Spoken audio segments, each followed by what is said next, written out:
ஏன்னா மக்களே எல்லாரும் சாட்டர்டே எபிசோடு பார்த்து பயங்கரமான ஒரு பரபரப்பில் இருக்கிறீங்கன்னு நினைக்கிறேன். நல்லா தீயா போச்சா எபிசோடு எல்லாருமே கண்டிப்பாக முழுசாக பார்த்துருப்பீங்க. நான் என்னமோ பிரஜின் மற்றும் சாண்ட்ராவுக்கு தான் இன்னைக்கு விஜய் சேதுபதி ஸ்கெட்ச் போட போகிறாரு, ஸ்கெட்ச் போட்டிருக்காரு அப்படின்னு நான் நினச்சேன். ஆனால் அந்த ஸ்கெட்ச் அவங்களுக்கு இல்லை, திவ்யாவுக்கு அப்படிங்கிறது சேதுபதி பேசும்பொழுது தான் புரியுது. பக்காவா திவ்யாவை உடைக்கணும், திவ்யாவை இந்த வீட்டை விட்டு அனுப்பணும், சாண்ட்ரா பிரச்சனை முன்னாடி கொண்டு போகணும் அப்படிங்கிறதுக்காக ஒட்டுமொத்த பிளேமையுமே தூக்கி திவ்யா மேலே போட்டு திவ்யா தான் எல்லாத்துக்கும் காரணம் அப்படிங்கிற ஒரு விஷயத்த நீங்கள் புரிஞ்சுக்கோங்க. உங்களை யூஸ் பண்ணிக்கிறாங்க, உங்களை வச்சு கேம் ஆடுறாங்க, உங்களை பொம்மை மாதிரி யூஸ் பண்ணுறாங்க அப்படி இப்படின்னு சாண்ட்ரா கிட்ட சொல்லி அவரால் என்ன சிறப்பாக பண்ண முடியுமோ இன்னைக்கு காட்டின வீரத்தை திவாகர் கிட்ட காட்டியிருந்தா, திவாகர் பெண்கள் விஷயத்தில் பேசினதை காட்டியிருந்தா நல்லா இருந்திருக்கும். பிரஜனை ஒரு ஹீரோவா, அதாவது பிரஜன் ஹீரோ கிடையாது, வில்லன். விஜய் சேதுபதி இந்த ஷோனோட ஹீரோ யாரு? அங்கே இருக்கிற கண்டஸ்டன்ஸ் கிடையாது, ஹோஸ்ட் தான் ஹீரோ. அந்த ஹீரோக்கேற்ற வில்லன் யாரு? பிரஜன். அப்படித்தான் நான் சொன்னல, மங்காத்தா கேம் ஆடிக்கிட்டு இருக்காங்க. இப்போ கணவன் மனைவியை அப்படியே அலைக்கா மேலே கொண்டு போகிறதுக்கு எல்லாத்தையும் ஒரு பழி ஏற்றுக்கிட்டு ஒரு பொண்ணை என்ன பண்ணியிருக்காங்கன்னா மொத்தமாக உடச்சி விட்ருக்காங்க இன்னைக்கு. அதுதான் நடந்திருக்கு.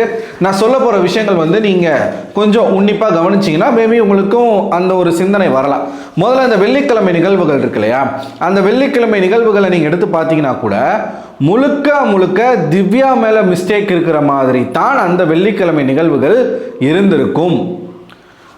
எப்ஜே என்ன பேசினா, கனி பின்னாடி என்ன பேசினாங்க, அந்த சண்டைகள் நடக்கும்போது நான் நிறைய கட்டு, ஏகப்பட்ட கட்டு, எத்தனை பேர் நோட் பண்ணீங்க கட்டு, எங்கெங்கெல்லாம் நான் நோட் பண்ணன்றதை சொல்கிறேன்.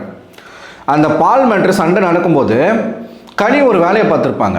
எப்ஜே பால் பேக்கெட் எடுத்துகிட்டு வருவான் இல்லையா, பால் பேக்கெட் எடுத்துகிட்டு வந்தோடனே எப்ஜே ரம்யா கிட்ட என்ன சொல்லுவான், பாரு நீ தான் ஒழிச்சு வச்ச குடிக்கிறேன்லாம் சொல்கிறாங்க, நீ ரம்யா ஒழிச்சு வச்சு குடிக்கிறான்லாம் சொல்கிறாங்க, இதுக்கு தான் நான் சொன்னேன், இந்த பால் பேக்கெட்டை பிடிங்கன்னு சொல்லிட்டு ரம்யா கிட்ட ஒன்று கனி கிட்ட ஒன்று கொடுத்துருப்பான்.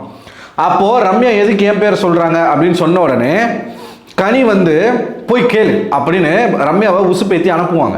அப்போ அந்த இடத்துல உன் பேரை சொல்லலை ஆனால் இன்டெரக்டாக சொல்கிறாங்க அப்படின்னு எப்ஜே சொல்லுவான்.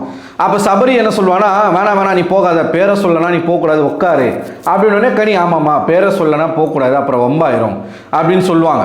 அப்போ சபரி என்ன சொல்லுவானா, அவனை கொன்றுவேன், நீ தான் அவளை உசுப்பேற்றி அனுப்பிச்ச அப்படின்னும் பொழுது கனி உடனே ஒரு மலுப்புல போட்டிருப்பாங்க அந்த இடத்துல. பேரை சொல்லும்போது நம்ம போய் கேட்டு தானே ஆகணும், அதுக்கப்புறம் பேரை சொல்லணுன்னே நான் தான் உட்கார சொல்லிட்டேன்ல. ஸோ ராஜமாதா அப்படிங்கிறதுல எந்த விதமான தப்பும் கிடையாது, கனி அந்த வேலையை தான் பண்ணுறாங்க. விக்ரம் ரொம்ப லிட்டரலாக அவன் ஒரு சகுனி ஆட்டம் தான் ஆடினான், வச்சு நல்லா மாக் பண்ணுறது, அவனோட பாடி லாங்குவேஜ்லாம் ஒரு மாதிரியாக தான் இருந்துச்சு. இது எதையுமே அட்ரஸ் பண்ணாமல் முழுக்க திவ்யா மேலே தான் இன்றைக்கி ஃபோக்கஸ் இருந்துச்சு.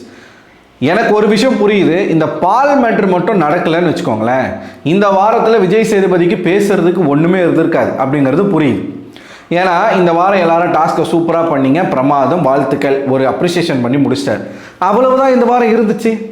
நிறைய பெண்டிங் ஒர்க் இருக்குது அப்படிங்கிறத காட்டியிருப்பாங்க. கடைசியாக பாத்திரங்கள் வருது அது இதுன்னு சொல்லிட்டு நம்ம ஆல்ரெடி சொன்ன விஷயம்தான். அவங்க வேலையை செய்யலேன்னு கேட்டிங்கன்னா செஞ்சாங்க, ரொம்ப பொறுமையாக செஞ்சாங்க. நிறைய வேலைகளை பெண்டிங் வச்சுட்டாங்க. ஏன்னா பெருக்கிறதுலே ஒரு 3-4 மணி நேரம், வெளியில் பெருக்கிறதுல ஒரு 3-4 மணி நேரம், அப்புறம் சமைக்கிறது, அதுக்கப்புறமா வேறு என்னமோ பண்ணாங்க.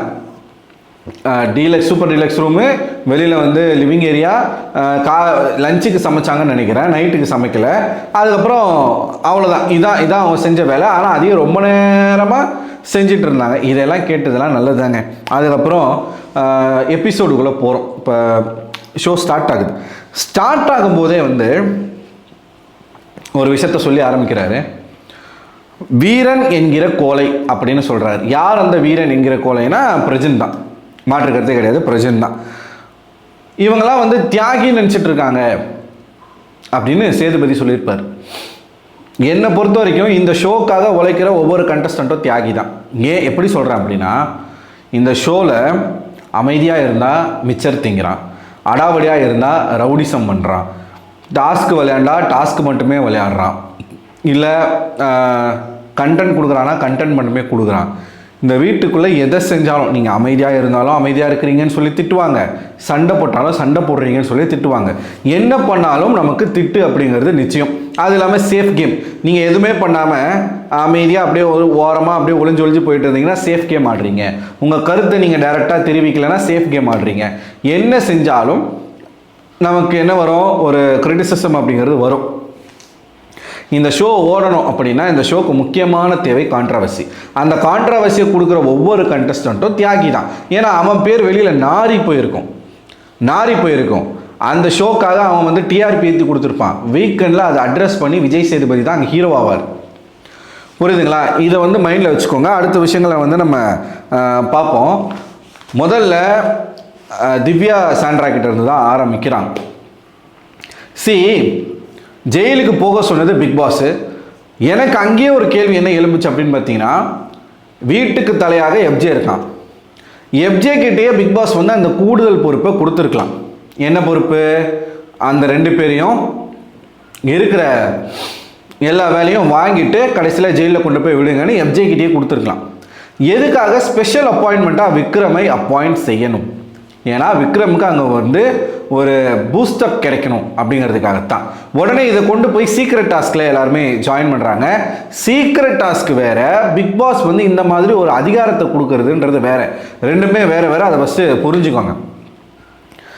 அது மட்டும் இல்லாமல் ஜெயிலுக்கு அனுப்பக்கூடிய அந்த ஒரு வேலையும் எஃப்ஜே மற்றும் விக்ரம் சேர்ந்து செய்யுங்க அப்படின்னு எதுக்காக சொல்லணும்? ஏன் அப்போ எஃப்ஜே கையால் ஆகாத ஒரு ஆளா அப்படின்ற ஒரு கேள்வி நமக்கு வருதில்ல. எஃப்ஜேவால் போயிட்டு அவங்க 2 பேரும் ஜெயிலுக்கு அனுப்ப முடியாதா? விக்ரமை விட நல்லாவே பேசுவான் அவன். ஸோ நீங்கள் இந்த இடத்துல பார்த்தீங்கன்னா ஆல்ரெடி இந்த 3 பேருக்குள்ளே வந்து ஒரு ப்ராப்ளம் இருக்குது அப்படிங்கிறத கரெக்டாக சேனல் தெரிஞ்சுக்கிட்டு விக்கல்ஸை போட்டால் அங்கே பிரச்சனை வரும்ன்றதுக்காக மட்டுமே தான் அங்கே விக்கல்ஸை வந்து போடுறாங்க. இவங்களும் அதுக்கேற்ற மாதிரி என்ன பண்ணுறாங்கன்னா, ஜெயிலுக்கு போக மாட்டேன், நான் வேலையை வந்து பொறுமையாக தான் செய்வேன், பிக் பாஸை செய்ய மாட்டேன். பிக் பாஸ் அங்கேயே வந்து மன ரீதியாக வந்து அவங்கள பிரச்சனைக்கு வந்து தயார்படுத்துகிறாரு. டாஸ்க்கை செய்யுங்க, என்ன செஞ்சிடாதீங்கன்னு பிக் பாஸ் எதுக்காக சொல்லணும்? திவ்யா கிட்ட எதுக்காக சொல்லணும்? அப்போ திவ்யா வந்து சொல்கிறாங்க, நாங்கள் உங்களை செய்ய மாட்டோம், ஆனால் நீங்கள் நியமிச்ச ஆளை செய்வோம் அப்படின்ற ஒரு ஸ்டாண்டை அங்கே தான் எடுக்கிறாங்க. இதெல்லாமே அவங்க போட்ட பிளான், பிக் பாஸ் வீட்டுக்குள்ளே போட்ட பிளான், டீம் போட்ட பிளான். இந்த பிரச்சனை நடக்கணும். ஏங்க லாஸ்ட் நாள் நடந்த கண்டென்ட், ஒரு நாள் கண்டென்ட் தாங்க இன்னைக்கு முழுக்க பேசியிருக்காரு அவரு. நீங்கள் நல்லா பார்த்தீங்க அப்படின்னா சாண்ட்ரா அவர்களை எழுப்பி நிற்க வச்சு கேட்டதுக்கும் திவ்யாவை எழுப்பி வச்சு நிற்க வச்சு கேட்டதுக்கும் நிறைய வித்தியாசம் இருக்குது. ஏங்க டாஸ்க் பண்ண வக்கில்லை அப்படின்னு இது வரைக்கும் அந்த வீட்டுக்குள்ளே 2 பேரை பார்த்து தான் பேசியிருக்காரு. ஒன்று திவாகர், இன்னொன்று திவ்யா.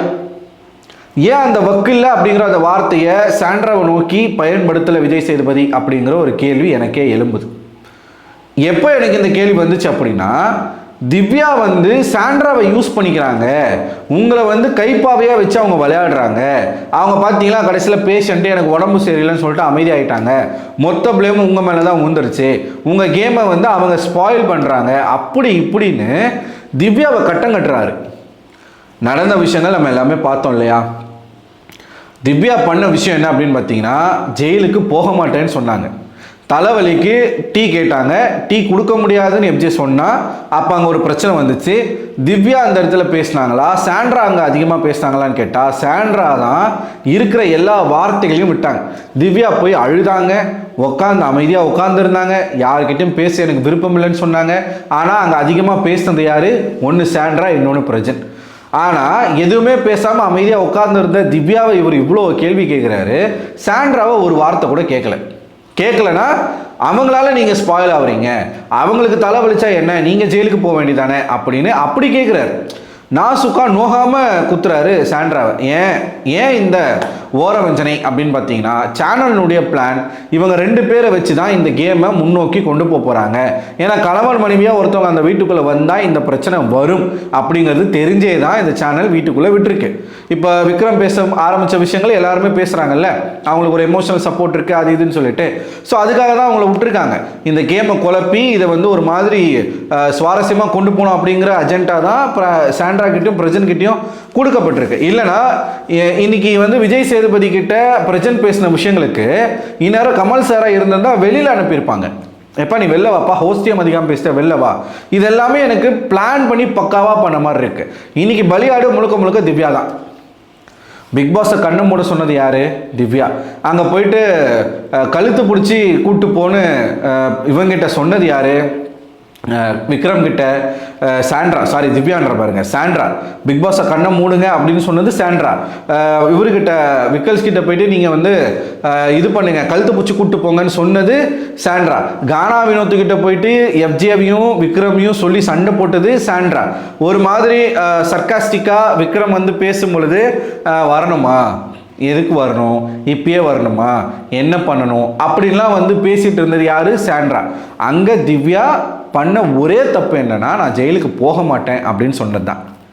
யோசிச்சு பாருங்க, திவ்யா ஜெயிலுக்கு போக மாட்டேன்னு சொல்லியிருந்தா, போறேன்னு சொல்லி போயிருந்தா இந்த கண்டென்ட் நடந்திருக்காது. இவ்வளோ விஷயங்கள் கேட்டார் விஜய் சேதுபதி. ஒரு வார்த்தை எஃப்ஜே கிட்ட, எதுக்காகப்பா நீ வந்து அந்த பால் கொடுக்கல, ஒரு மெடிக்கல் எமர்ஜென்சின்னு வராங்க, அவங்களுக்கு ஒரு பாலை கொடுத்துட்டா இந்த பிரச்சனையே இல்லையே, ஏன் தலையா நீங்கள் அங்கே ஒரு டிசிஷன் எடுக்கலன்னு ஏன் கேட்கல? ஏன்னா சேனலுக்கு இந்த சண்டை தேவை, கண்டென்ட் இல்லை அங்கே. இந்த வாரம் முழுக்க அந்த ஷோ படுத்துருச்சு. அப்போ அந்த ஷோ எதனா ஒன்று தேவை அப்படிங்கிறதுனால அவங்க அலோ பண்ணாங்க. எஃப்ஜே பால் பாக்கெட்டை கொண்டு போய் வச்சதை கேட்கலையே. அடுத்து பிரஜன் கிட்ட ஒன்று சொன்னார் பாருங்க, நான் அதுக்கெலாம் வந்து ஷாக் ஆகிட்டேன். எதுக்காக ஜெயிலுக்கு போக மாட்டேன்னு சொன்னீங்க அப்படின்னு திவ்யா கிட்ட கேட்கும் பொழுது, திவ்யா பேசினதில் பாதி கட் பண்ணிவிட்டு டக்குன்னு அங்கே ஒரு ஜம்ப் கட் வரும். நீங்கள் நோட் பண்ணிங்கன்னா நல்லாவே தெரியும். அந்த இடத்துல ஒரு ஜம்ப் கட் வந்து அடுத்த டைலாக் திவ்யா என்ன சொல்லுவாங்க அப்படின்னு பார்த்தீங்கன்னா, அப்போ அன்றைக்கி டே ஃபுல்லாக நாங்கள் ஒர்க் பண்ணிகிட்டு இருந்தோம், அதுக்கு முன்னாடி என்னமோ பேசியிருக்காங்க, அதை கட் பண்ணிட்டாங்க. அதே மாதிரி பல இடங்களில் சாண்ட்ரா பேசும்போதும் நிறைய இடங்களை வந்து கட் பண்ணியிருக்காங்க. ஸோ கட் பண்ணி இன்னைக்கு வந்து இந்த எபிசோடு வந்து பக்கா ஸ்கிரிப்டட் டு ஷோ திவ்யா தான் எல்லாத்துக்கும் காரணம்.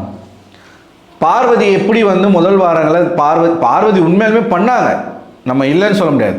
ஆனால் திவ்யாவும் சாண்ட்ராவும் இயல்பாகவே வந்து ரெண்டு பேரும் ஒன்றா இருந்துக்கிட்டு, இப்போ நல்லா நோட் பண்ணுங்களேன், திவ்யா வந்து ஒர்ஸ்ட் பர்ஃபார்மர் கிடையாது. ஆக்சுவலாக சொல்லப்போனால் திவ்யா பேரை பெரும்பாலும் சொல்லலை. சாண்ட்ரா தான் உண்மையாகவே ஒர்ஸ்ட் பர்ஃபார்மர்னு எல்லாருமே சொன்னாங்க. சாண்ட்ராவுக்காகத்தான் திவ்யா ஜெயிலுக்கு போகிறேன்னு சொல்லி வாண்டடாக என்னை போடுங்க அப்படின்னு பார்வதிக்கிட்டேயும் பிரஜன்கிட்டையும் கேட்டு அவங்க போனாங்க. ஸோ இங்கே எங்கேருந்து திவ்யா சாண்ட்ராவை யூஸ் பண்ணிக்கிட்டாங்க? எனக்கு அதுதான் புரியவே இல்லை. திவ்யா சாண்ட்ராவை யூஸ் பண்ணாங்களா, இல்லை சாண்ட்ரா திவ்யாவை யூஸ் பண்ணாங்களா? இப்போது இந்த விஷயங்கள்லாம் வந்து எனக்கு ஒன்றுமே புரியலை. எதுக்காக இதை பண்ணுறாங்க நான் யோசிக்கும் போது தான் ஓகே, இப்படி ஒரு அஜெண்டா இருக்குல்ல சேனலுக்கு அப்படிங்கிறது எனக்கே ஒரு கிளியர் ஆகுது. நீங்கள் அவர் பேசலாம் பாருங்களேன், நீங்கள் வந்து வெளியே இதெல்லாம் நீங்கள் வந்து வெளியில் சொல்லியிருந்தீங்கன்னா, நான் வந்து இப்படி தான் பேசுவேன், இப்படி தான் பண்ணுவேன்னு சொல்லியிருந்தீங்கன்னா அப்படியே போயிருங்கன்னு சொல்லியிருப்பேன். லிட்ரலாக அந்த பொண்ணை எந்த அளவுக்கு டேமேஜ் பண்ண முடியுமோ அந்த அளவுக்கு டேமேஜ் பண்ணுறாரு. ஒரு முறை பேச விருப்பம் இல்லைன்றாரு, அடுத்த முறை பேசுங்கன்னு சொல்கிறாரு. அப்போ அவங்க வந்து பேசாமல் நிற்கிறாங்க, அவங்களுக்கு என்ன பேசுறதுன்னு தெரில. அப்படியே பிரேக்குக்கு போகிறாரு. அப்போ போயிட்டு திவ்யா சொல்கிறாங்க, எனக்கு என்ன பேசுறதுனே தெரில, என்கிட்ட பாயிண்ட்டே இல்லை, நான் விக்ரமை வெறுப்பேற்றுறதுக்கு தான் பண்ணேன் அப்படின்னு சொல்கிறாங்க. அப்புறமா வந்து நீங்கள் அதை சொல்லியிருக்கலாமே, விக்ரமை வெறுப்பேற்றுறதுக்கு தான் பண்ணேன்னு சொல்லியிருக்கலாமே, நீங்கள் அதெல்லாம் பண்ணலாம், ஆனால் பிக் பாஸ் சொன்னதை மதிக்கணும் அப்படின்னா எனக்கு புரியவே இல்லை. இப்போது விக்ரமை வெறுப்பேற்றணும், அந்த வெறுப்பேற்றுற கண்டென்ட் சேனலுக்கு வேணும். அதே சமயம் பிக் பாஸ் ஜெயிலுக்கு போக சொல்லிட்டாரு, பிக் பாஸை மதித்து ஜெயிலுக்கு போனோம் அப்படின்னா இவங்க ரெண்டு பேரும் ஜெயிலில் போய் உட்காந்துட்டாங்கன்னு வச்சுக்கோங்களேன், விக்ரம் அவன் வேலையை பார்த்துட்டு அவன் போயிடுவான். அங்கே எங்கேருந்து விக்ரமை வெறுப்பேற்றுறதுக்கான ஸ்பேஸ் அவங்களுக்கு கிடைக்காது. எனக்கு அதுதான் புரியல. நீங்கள் வெறுப்பேற்றவும் சொல்கிறீங்க, பிக் பாஸ் சொன்னதை மதிக்கவும் சொல்கிறீங்க, பிக் பாஸ் சொல்கிறத மதிச்சுட்டு எப்படி விக்ரமை வெறுப்பேற்ற முடியும்? அதே மாதிரி தான் பிரஜன் கிட்ட நீங்கள் சண்டை போட வேணான்னு சொல்லலை, நீங்கள் சண்டை போடுங்க, வார்த்தையை மட்டும் பார்த்து பயன்படுத்துங்க அப்படின்றீங்க. வார்த்தையை மட்டும் பார்த்து பயன்படுத்தி எப்படி ஒரு சண்டை போட முடியும்? எஃப்ஜே வந்து பால் பேக்கெட் எடுத்துகிட்டு போயிட்டானா எஃப்ஜே கிட்ட போய் சண்டை போடுங்க, பால் பேக்கெட்டை பிடிங்கிட்டு வாங்கன்றார். எப்படி பிடிங்கிட்டு வர முடியும்? பிடிங்கிட்டு வரும்போது கைகலப்பாயிடுச்சுன்னா என்ன பண்ணுவீங்க? அதை தான் பிரஜன் வந்து கேட்டார். எனக்கு ஒன்றுமே புரியல, சண்டை போடணும் சொல்கிறீங்க, சண்டை போடாதுன்னு சொல்கிறீங்க, நான் பேசுறது தப்புன்றீங்க, எனக்கு புரியலை அப்படின்றார். அந்த டைமில் கடைசியில் பார்த்தீங்கன்னா கடன்னு ஒரு 5 நிமிஷம் ஒரு டைலாகை பேசிட்டு அவர் போயிட்டார். நான் உங்களை நாளைக்கு சந்திக்கிறேன்னு சொல்லிட்டு போயிட்டார். என்ன சொல்ல வரீங்க? சேனல் என்னத்தை கன்வே பண்ண வரீங்க? சண்டை போடணுமா போடக்கூடாதா? சண்டையே போடக்கூடாது அப்படின்னு விஜய் சேதுபதி சொல்லியிருந்தா மாஸ். சண்டை போடுங்க, வார்த்தையை விடாதீங்க அப்படின்னா எப்படி சண்டை போடுவாங்க? எஃப்ஜே நீ ரொம்ப ஒரு புனிதமான பையன், கனி நீ ரொம்ப மகத்தான ஒரு பெண்மணி, இப்படியா சண்டை போட முடியும்? சண்டைன்னு வந்தால் வார்த்தைகள் வரதான் செய்யும், வார்த்தைகள் விட தான் செய்வாங்க. சரி, பிரஜன் அவர்கள் பண்ணது எல்லாமே தப்பு தாங்க, நான் வந்து இல்லைன்னே சொல்லலை. பிரஜன் வந்து பேசின விஷயங்கள் எல்லாமே தப்பு தான், அவர் த்ரெட்டன் பண்ண விஷயங்கள் எல்லாமே தப்பு தான். இதை இவ்வளவு பெரிய மேட்டராக, ஏன்னா விஜய் சேதுபதி இதை ஏன் முக்கியமாக அட்ரஸ் பண்ணுறாரு அப்படின்னா, இந்த வைல்ட் கார்டு பிரஜன் வந்ததில் இருந்து அவர் மேலே ஒரு ஸ்டாம்ப் குத்திட்டாங்க மக்கள். என்னன்னா, அவர் ஃப்ரெண்டு, அவர் மச்சான், அதனால் கேட்க மாட்டார், பிரஜன் என்ன பண்ணாலும் பேச மாட்டார், சாண்ட்ரா என்ன பண்ணாலும் பேச மாட்டாங்க அப்படின்ற ஒரு இமேஜை உடைக்கிறதுக்காகத்தான் இன்னைக்கு விஜய் சேதுபதி இது எல்லாமே பேசினார். அண்ட் அவங்களுக்கு ஒரு தெளிவு கிடைக்கணும். இதன் மூலமாக அவங்களுக்கு வந்து இப்போ பாருங்களேன், விஜய் சேதுபதி வெர்சஸ் பிரஜன் சொல்லிட்டு மக்கள் பேசிக்கிட்டு இருக்காங்க. பிரஜன் வந்து விஜய் சேதுபதியே முறைச்சிட்டா இருப்பா, அப்பா என்ன கெத்து, இவன் இத்தனை நாளாக பேப்பர் ரவுடின்னு சொல்லிட்டு இருந்தாங்களா, ஐயோ இவன் பேப்பர் ரவுடிலாம் இல்லை, உண்மையாகவே ரவுடி தான் போல, என்ன தைரியம் அந்த மனுஷனுக்கு அப்படின்னு ஒரு பக்கம் ஒரு பாசிட்டிவான கிரிட்டிசிசம் வந்து பிரஜனுக்கு ஆதரவாக போய்கிட்டு இருக்கு. ஓகேவா? இதை எல்லாமே கேட்குறீங்க, குழந்தைகள் பார்க்குறாங்க, எல்லாருமே பார்க்குறாங்க. இந்த மாதிரி நீங்கள் பேசுகிறீங்களே, சாண்ட்ரா கிட்ட சொல்கிறாரு, உங்கள் பசங்க பார்க்குறாங்க, நல்ல வளர்ப்பு, என்னை நல்லா வளர்த்துருக்காங்கன்னு அவர் சொல்கிறாரு. நல்லா வளர்த்தவங்க தான் இந்த வார்த்தைகள்லாம் பேசுவாங்களான்னு சொல்லிட்டு பேப்பரில் பிரஜன் அவர்கள் பேசின எல்லா வார்த்தைகளும் எழுதி வச்சு அவர் கேட்குறாரு. நல்ல விஷயம். இப்படி கேட்ட விஜய் சேதுபதி அவர்கள், திவாகர்னு ஒருத்தர் இருந்தார் இல்லையா, அந்த திவாகர் வந்து இதே திவ்யாவை இன்னைக்கு வந்து எந்த திவ்யா வந்து ஒருத்தவங்க யூஸ் பண்ணி கேம் விளையாடுறாங்கன்னு நீங்கள் சொல்லி ஒரு முத்திரையை குத்துனீங்களோ, திவ்யா ஓட்டிங்கில் டாப்பில் இருக்கிறாங்க அப்படிங்கிறதுனால தான் இவ்வளோ அட்டாக் திவ்யா மேலே. இதை நீங்கள் புரிஞ்சுக்கணும். இவங்க சேனல் வந்து ஒரு 2 பேரை டாப் 5க்கு கொண்டு போகணுன்றத டிசைட் பண்ணுறதுனால திவ்யாவுக்கு இவ்வளோ அட்டாக். ஆனால் மனசாட்சியோட நம்ம வந்து பேசணும் அப்படின்னா, திவ்யா சாண்ட்ராவை யூஸ் பண்ணல, சாண்ட்ரா தான் திவ்யாவை யூஸ் பண்ணிக்கிட்டாங்க. திவ்யாவை பொறுத்த வரைக்கும் சாண்ட்ரா வந்து ஒரு நல்ல கம்பானியன், அவங்க 2 பேரும் ஒன்றா இருந்தால் அவங்களுக்குள்ள ஒரு நல்ல ஒரு பாண்ட் இருக்கு. ஆனால் அங்கே திவ்யா வந்து ஒரே ஒரு விஷயம், நான் ஜெயிலுக்கு போக மாட்டேன்னு கூட சொல்லலை, லேட்டாக போகிறேன்னு சொன்னாங்க. அதோடு அவங்க எதுவுமே பேசலை. பிரஜன் வந்து அந்த இடத்துல இவர் எஃப்ஜே உடைய குடும்பத்துக்கு பால் ஊற்றணும்னு சொல்லும்போது கூட அப்படி பேசாதீங்கன்னு சொன்ன பொண்ணு தான் திவ்யா. சாண்ட்ரா அங்கே எதுவுமே வாயை திறக்கல. இதே சாண்ட்ரா தான் போன வாரம் அவ்வளோ பெரிய நடிப்பு நடித்தாங்க, கனி அவர்களை மாட்டி விட்டாங்க, பார்வதியை கழுத்தில் மிதிக்க சொல்லிட்டு தான் வந்து ரொம்ப பயந்துட்டேன், அவன் விளையாண்டதை பார்த்து எனக்கு ரொம்ப பயமாயிருச்சுன்னு அப்படியெல்லாம் போய் பேசின சாண்ட்ராவை நீங்கள் இவ்வளோ காப்பாற்றி பொத்தி இன்னைக்கு வந்து சாண்ட்ராவை எக்ஸ்போஸ் பண்ணுறன்ற பேரில் நீங்கள் மொத்தமாக டார்கெட் பண்ணி அடிச்சிருக்கிறது திவ்யாவை.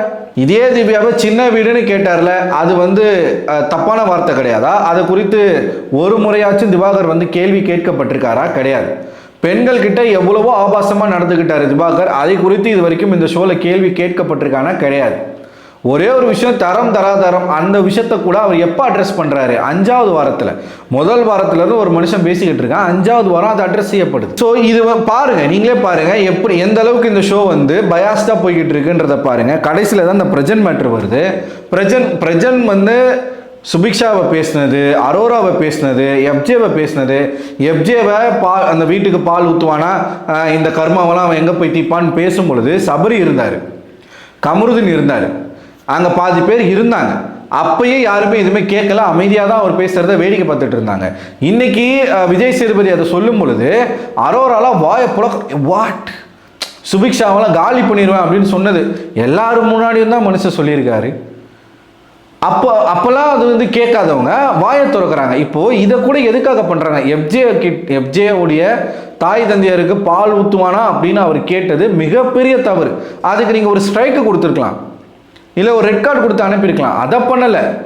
இவரும் வந்து இவர் பேச அவர் பேச அது ஒரு மாதிரி வந்து ஹோஸ்ட் வெர்சஸ் கண்டஸ்டன்ட் அப்படின்னு இது ஆல்ரெடி ஹிந்தி பிக் பாஸில் நடந்திருக்கான்.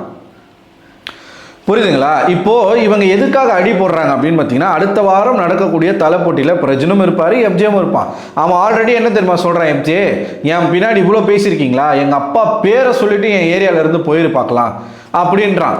என் ஏரியாவுக்கு வந்து எங்கள் அப்பா பேரை சொல்லிட்டு நீ போயிரு பார்க்கலாம் அப்படின்றான். ஸோ வாண்டடாக ஒரு சண்டையை மூட்டி விடுறாரு. இதை எக்ஸ்போஸ் பண்ணுறன்ற பேரில் வாண்டடாக சண்டையை மூட்டி விடுறாரு. நான் அடுத்த வாரம் அடிச்சுப்பாங்க. இவர் சண்டை போடாதீங்கன்னு சொல்லலை, நீங்கள் நோட் பண்ணீங்களா? எப்போ உங்களை சண்டை போட வேணான்னு சொல்லலை, நாகரிகமாக பேசுங்கன்னு சொல்கிறேன். சண்டையில் எங்கே சார் நாகரிகமாக பேச முடியும்? எனக்கு அது புரியவே இல்லை. அவன் லிட்டரலாக ஏரியாவுக்கு நான் பார்த்துக்கிறேன் அப்படின்றான்.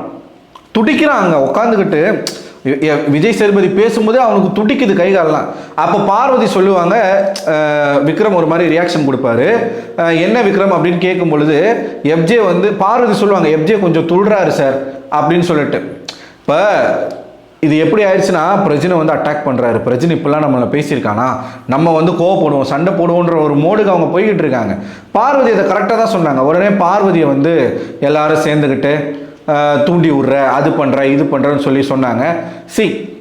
நியாயமாக பார்வதியை சொன்னார் தெரியுமா, நீங்கள் மகுடி ஊத அவங்களாம் ஆடிக்கிட்டு இருக்காங்கன்னு சொல்லிட்டு. அதுதான் உண்மை. ரெண்டு பேருமே அங்கே வந்து பார்வதி பேச்சை கேட்டு தான் ஆடிக்கிட்டு இருக்காங்க.